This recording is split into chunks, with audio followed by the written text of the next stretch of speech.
minasyaitonirrajim. Bismillahirrahmanirrahim. Inna anzalnahu fi lailatul qadar wa ma adraka ma lailatul qadar. Lailatul qadari khairum min alfi syahr. Tanazzalul malaikatu warruhu fiha bi'izni rabbihim min kulli amr.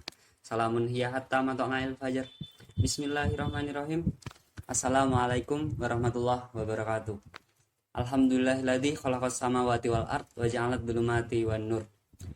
Alhamdulillahilladzi hadana li hada wa ma kunna linahtadiya laula an hadana Allah. Asyhadu an la ilaha illallah wa asyhadu anna Muhammadan abduhu wa rasuluhu la nabiyya wa la rasula ba'da. Segala puji bagi Allah, Zat Maha Adil yang telah menciptakan gelap dan terang, laki-laki dan perempuan serta senja dan fajar yang selalu kita tunggu kedatangannya. Alhamdulillah kita sudah sampai dan dipertemukan kembali oleh Allah Subhanahu wa taala yang dengan bulan yang istimewa, bulan Ramadan 1441 Hijriah. Walaupun dengan keadaan yang berbeda dari tahun-tahun sebelumnya, Ramadan kali ini kita dilarang untuk berkumpul. Padahal Ramadan itu identik dengan keramaian, dengan persatuan seluruh umat Islam seluruh dunia. Tapi pada tahun ini karena pandemi global, kita dilarang untuk berkumpul dan diharuskan untuk di rumahnya sendiri bersama keluarga masing-masing. Hal itu juga bisa dilihat dari tarawih yang biasanya dilaksanakan di masjid dengan belasan, puluhan atau bahkan ratusan orang jamaahnya.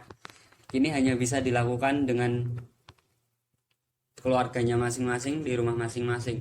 Tadarus juga yang biasanya menggema di masjid setiap malam menemani Ramadan kita, ini diuji konsistensinya seluruh umat muslim bila dilaksanakan tadarus itu di rumah masing-masing.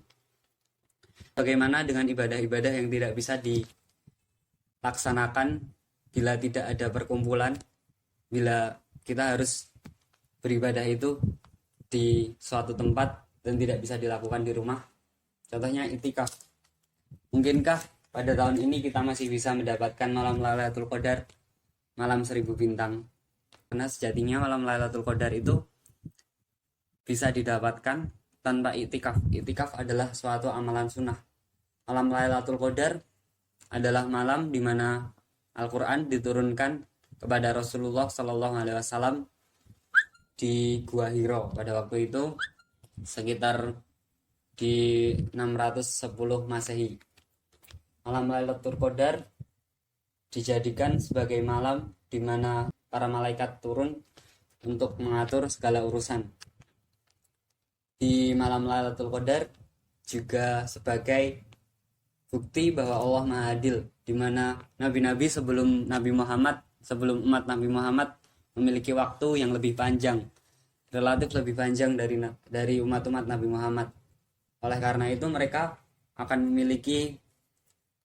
memiliki kesempatan untuk beribadah dan beramal lebih banyak dibanding umat-umat Nabi Muhammad. Allah Maha Adil, lalu Allah memberikan malam Lailatul Qadar ini untuk umat Nabi Muhammad, yang bila kita melakukan ibadah pada malam ini, bila kita mendapatkan malam ini, maka kita dihitung dengan 80 tahun beribadah non-stop. Bayangkan, doa saja yang kita aturkan kepada Allah, kita panjatkan kepada Allah, itu sudah pasti diijabah. Apalagi bila kita berdoa selama 80 tahun lamanya. Lalu bagaimana kita mendapatkan malam Lailatul Qadar ini? Karena itikaf sejatinya adalah amalan sunnah. Namun sudah kebiasaan kita untuk melaksanakan itikaf ini di masjid. Dan itikaf ini tiga mazhab sepakat bahwa itikaf memang harus dilaksanakan di masjid atau masjid jami. Sedangkan satu mazhab lagi, mazhab Hanafi, berpendapat bahwa itikaf masih bisa dilaksanakan di rumah dengan mempersiapkan satu ruangan atau satu tempat yang dikhususkan untuk beribadah. Imam Hanafi memaparkan bahwa syarat kita itikaf di rumah hanyalah menyiapkan suatu tempat untuk khusus beribadah, dan seperti halnya di masjid kita menetap.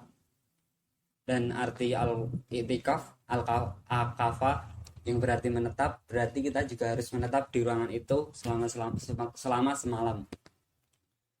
Dan pendapat Imam Hanafi ini terserah mau diyakini atau tidak, tapi Imam Hanafi termasuk mazhabnya yang dihormati oleh imam-imam yang lain.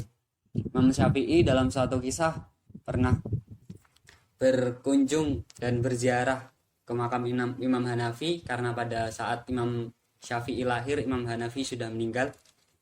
Pada saat dia berziarah, tidak seperti ziarah lainnya, Imam Syafi'i menetap di kubur Imam Hanafi selama 7 hari. Dan selama itu pula Imam Syafi'i membaca Al-Quran, terus menerus membaca Al-Quran, dan setiap khatam pahalanya itu dipersembahkan untuk Imam Hanafi.